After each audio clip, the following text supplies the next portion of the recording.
Il-Ministru għad-Dialogu Soċjali, Affarijiet tal-Konsumatur u Libertajiet Ċivili Helena Dalli nediet il-Kunsill Konsultattiv li se jkun qed jagħti pariri u jressaq proposti lill-Gvern kif ukoll jipprepara bozzi ta' liġijiet li jikkonċernaw il-komunità LGBT.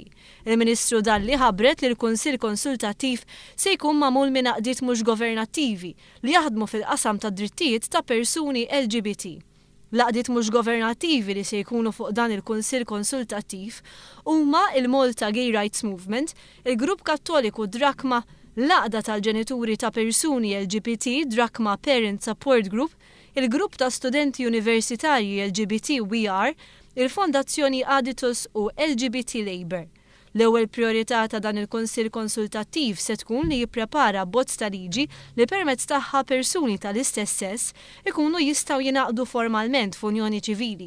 Aktar tard dan il-Kunsill se jkun qed jaħdem fuq abbozz ta' liġi li tirregola l-identifikazzjoni tal-persuni transgender.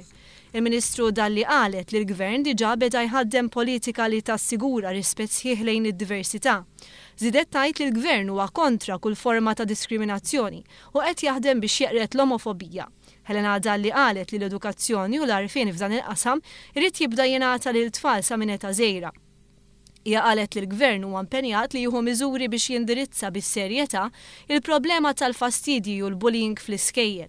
Il-Ministru Dalli qalet li l-Gvern jemmen f'soċjetà miftuħa u ħielsa li tħares id-drittijiet u l-libertajiet fundamentali tal-bniedem fejn fiha kulħadd ikun jista' jilħaq l-aspirazzjonijiet tiegħu.